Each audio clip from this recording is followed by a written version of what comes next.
Catarina nasceu em 25 de março de 1347, na cidade de Siena, na Itália.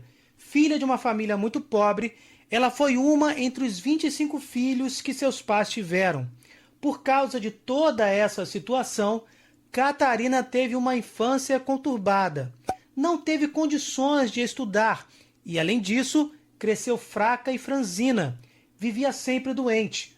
Com apenas 7 anos, a pequena Catarina quis consagrar a Deus sua virgindade. Já nessa idade, relatava visões em seus momentos de oração. Com 15 anos, Catarina ingressou na Ordem Terceira de São Domingos. Como religiosa, em seus momentos de oração contemplativa, entrava em êxtases. A simples observação desses fatos levou à conversão centenas de pessoas durante a juventude da santa. Depois de adulta, Catarina continuou sua vida de oração e atuação na sociedade. Com o intuito de orientar o povo, e como não sabia escrever, ela passou a ditar cartas para as pessoas. Nessas cartas, ela orientava as atitudes, conduzindo para a misericórdia e convocando a todos para o exercício da caridade, para o esforço pelo entendimento e pela paz. Então, apareceu a primeira grande dificuldade na vida de Catarina e da Igreja, o cisma católico. Fazia já 70 anos que a sede da Igreja estava em Avignon, na França, e não em Roma. Com isso, a autoridade da Igreja sofria influência da política francesa. Muitos na Igreja pensavam que seria impossível superar essa adversidade, porque 2 papas estavam disputando a cátedra de São Pedro. Com isso, o povo católico em todo o mundo sofria. Santa Catarina, porém, inspirada por Deus, começou a agir. Viajou pela Itália inteira e também por outros países, falando, pregando, ditando cartas aos reis, aos príncipes e aos governantes católicos. Também ditou cartas aos cardeais e aos bispos. Por fim, ela conseguiu que Urbano VI, o verdadeiro Papa, voltasse para Roma e assumisse o legítimo governo da Igreja. Outra grande dificuldade enfrentada por Santa Catarina foi a peste negra. Para muitos, essa barreira seria intransponível. Santa Catarina, porém, enfrentou com serenidade e firmeza. A peste, com efeito, dizimou quase 1/3 de toda a população europeia. Santa Catarina colocou-se ao lado dos doentes, lutando por eles e curando a muitos através de ações diretas e de suas orações. Seu exemplo de amor e misericórdia converteu centenas de pagãos e deixaram seus contemporâneos perplexos. Em meio a todas essas dificuldades em sua vida, Santa Catarina conseguiu deixar obras literárias extraordinárias, ditadas por ela, escritas e editadas por vários copistas. Sua obra é de grande valor histórico, espiritual, religioso e místico. Um de seus livros mais importantes é o Diálogo sobre a Divina Providência. Esta obra é lida, estudada e respeitada até os dias de hoje. No seu tempo, teólogos famosos viajavam de longe para ouvir as pregações e meditações de Catarina, por causa de sua grande sabedoria, profundidade teológica e poder da palavra. Santa Catarina não era nem mesmo uma religiosa com votos perpétuos. Era apenas uma simples irmã leiga da Ordem Terceira dos Dominicanos. Porém, apesar de analfabeta, ela é considerada a mulher cristã mais impressionante do 2º milênio. Frágil, simples, além de toda a sabedoria de Deus, ela portava em seu corpo franzino os estigmas, ou seja, as chagas da paixão de nosso Senhor Jesus Cristo. Catarina faleceu no dia 29 de abril de 1380. Foi vítima de um derrame quando tinha apenas 33 anos de idade. Em tão pouco tempo de vida, esta mulher admirável realizou muito pela Igreja e pela humanidade. O Papa Paulo VI declarou-a doutora da Igreja em 1970, por causa da grandeza teológica e mística de sua obra. No vídeo de hoje, vamos refletir sobre uma de suas meditações místicas, oriundas de revelações particulares, com um verdadeiro e autêntico diálogo com o Senhor da vida. Neste vídeo, vamos meditar sobre um trecho de um diálogo místico entre o Altíssimo e Catarina de Sena sobre os seus servidores, os servidores de Deus. Aqui também veremos alguns milagres da providência do Altíssimo. E Deus começa assim: disse essas coisas sobre minha ação salvadora no íntimo de vossas almas, para aumentar teu amor, tua fé e tua esperança na minha providência, de modo que renuncies a ti mesma e coloques em mim tua confiança em tudo o que fizeres. De agora em diante vou explicar-te uma pequena parte do que realiza ao socorrer, em suas necessidades, os servidores que em mim confiam. Meus servidores são pobres, isto é, desprovidos de bens por opção voluntária e por motivo religioso, espiritual. Não são simplesmente pobres, pois existem homens carentes de bens que gostariam de não sê-lo. No que se refere à intenção, são ricos. Digamos que são mendigos. Não depositam toda a sua confiança em mim. Não suportam a pobreza voluntariamente, embora eu lhes tenha dado a pobreza como medicina para suas almas. Pois a riqueza os prejudicaria e seria causa de condenação eterna. Neste sentido, meus servidores são pobres, não mendigos. O mendigo não dispõe nem do necessário, sofre carência. O pobre possui, não em abundância, mas segundo a necessidade, pois se confia em mim, não o deixo passar privação. Às vezes permito que cheguem ao limite extremo de carência, para conscientizá-los de que posso e quero dar-lhes o necessário, para que me amem e assumam a pobreza verdadeira. De uma forma bem simples, Deus revela a Catarina como ajuda seus servidores. Gente, precisamos ver que quem serve a Deus precisa confiar em Deus. Não existe cristão que não segue a Cristo. Não existe seguimento a Jesus sem confiar nele e sem praticar as suas palavras. Veja o que Deus está revelando. Temos os mendigos que não gostam de viver a pobreza material e existem os pobres. Sim, esses são os servidores de Deus. Possuem o necessário e, às vezes, segundo o querer do Senhor, passam extrema carência para que amem verdadeiramente a Deus e consigam assumir a autêntica pobreza. Olha só como a providência do Altíssimo trabalha, constantemente querendo nos encaminhar para a salvação. Isso é maravilhoso. Reflete o amor eterno de Deus. Ao notar que falta aos meus servidores o necessário para o corpo, o Espírito Santo, o servidor, fará surgir em pessoas de posse o desejo de ajudá-los, e estas lhes prestarão auxílio. A vida inteira dos meus servidores pobres é assim protegida pelos cuidados que amorosamente inspiro nos leigos. A fim de serem provados em sua fé e esperança, os servidores pobres sofrem ofensas, injúrias, afrontas, mas a mesma pessoa que os ofende é levada pelo Espírito Santo a dar-lhes esmolas e a socorrê-los nas necessidades. Essa é a providência normal com que cuido dos meus servidores. Quantas revelações interessantes!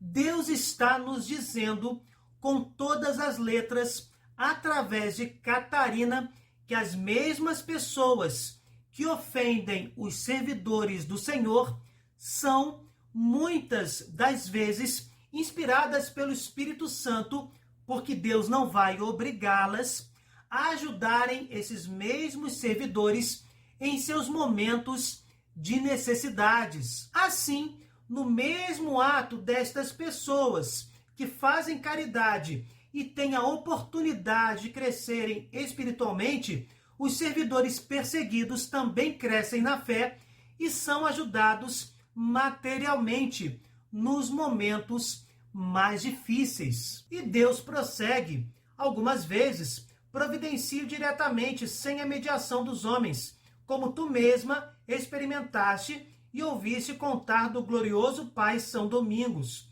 No começo da ordem, achavam-se os frades, uma vez em extrema penúria. Chegando a hora da refeição, não tinham o que comer. Meu dileto servidor Domingos, confiando pela fé na minha providência, disse-lhes: meus filhos, sentai-vos à mesa.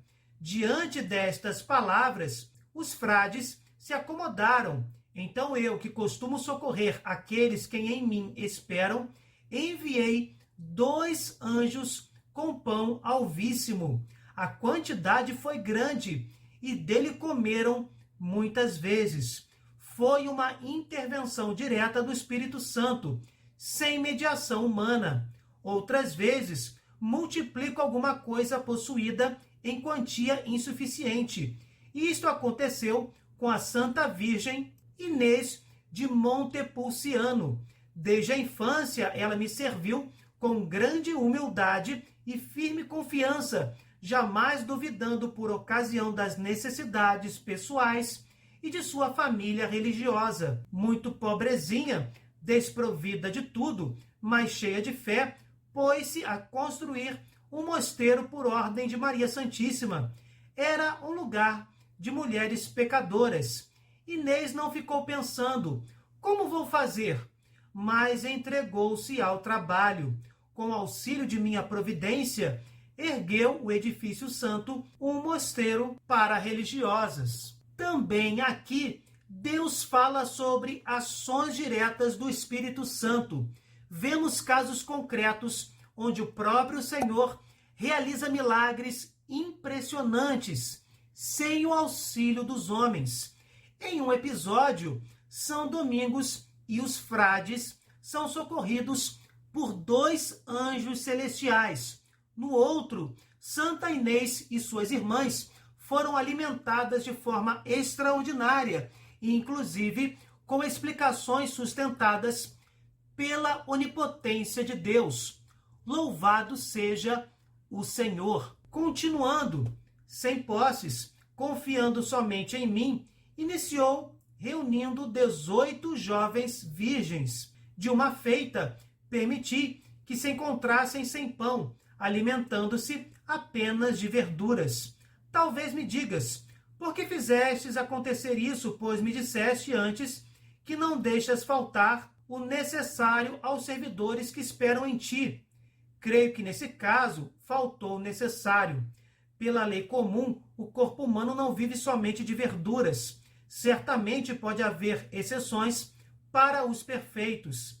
Inês era já perfeita, mas as outras religiosas não. Respondo-te, agi daquele modo para que Inês se maravilhasse diante da minha providência e as outras virgens fossem confirmadas na fé pelo milagre que se deu. Percebam o zelo e o carinho da Santíssima Trindade pela busca da salvação das almas.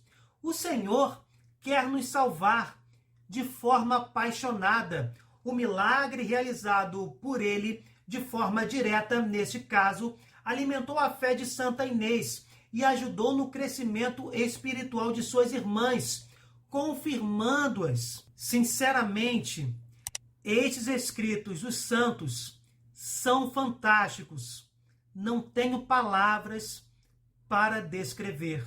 Prosseguindo, naquela ocasião, em casos iguais, dei e dou ao corpo humano uma disposição interna pela qual se sente melhor com um pouco de verdura, ou mesmo sem alimento algum, do que se comesse pão ou os demais alimentos próprios da vida humana. Tu mesma sabes que isso é verdade, pois experimentaste pessoalmente. Nesses casos, dou solução multiplicando alguma coisa. Inês achava-se desprovida de pão. Com fé, ela ergueu os olhos para mim e disse: meu Pai Senhor, esposo eterno, tu me fizeste retirar estas jovens da casa de seus pais, para que morram de fome. Ó Senhor, providencia as suas necessidades. Eu mesmo a fazia orar assim. Agradava-me provar a sua fé, sua humildade. Sabe por que Deus nos prova? Sabe por que Deus se agrada em nos desafiar na fé, em provar a nossa humildade? Sem fé não seremos salvos. A humildade é a virtude mais preciosa do cristão. Sem a humildade não nos colocamos de forma verdadeira diante do Senhor e, com certeza, não podemos sequer pedir fé ou alimentar a fé. Todas estas provações são para nos salvar. Estas palavras que estamos meditando são claríssimas. Os obstáculos permitidos pela providência de Deus nos ajudam a crescermos na fé e a caminharmos rumo à vida eterna. Obrigado, Senhor. E Deus conclui: com esse pedido, inspirei a certa pessoa a ideia de levar 5 pãezinhos a Inês e revelei tal fato no íntimo de sua alma. Inês voltou-se para as irmãs e disse: minhas filhas, ide à portaria buscar o pão. Buscaram-no e sentaram-se à mesa. Nesse momento, dei a Inês o poder de repartir o pão, de modo que todas se fartaram e ainda se recolheu o suficiente para outra refeição. Sim, é isso mesmo que você acabou de ouvir. É isso mesmo que vocês acabaram de ouvir. Santa Inês, em um milagre realizado pelo Altíssimo, sem mediação humana, multiplicou os pães e saciou suas irmãs. O próprio Jesus disse, por exemplo, em João 14, versículo 12, em verdade vos digo, aquele que crê em mim fará também as obras que eu faço, e fará ainda maiores do que estas, porque vou para junto do Pai. Não existe menor dificuldade em perceber estas palavras se confirmando neste milagre divino pelas mãos de Santa Inês. O que eu posso dizer para vocês? Que cenas reconfortantes e que alimentam a nossa fé. Coração divino de Jesus, providenciai que eu ame e adore a Santíssima Trindade sobre todas as coisas, de coração puro, e ame a meu próximo como a mim mesmo. Enfim, o que vocês acharam da meditação desse diálogo místico entre Catarina de Sena e o Senhor? E as ações da providência divina? Tinham noção de que funcionava assim? Deixem nos comentários a opinião de vocês. Se vocês gostaram, deixem o seu like, compartilhem, cliquem no sininho, se inscrevam no canal. Fiquem com Deus, desculpem qualquer coisa e até o próximo vídeo.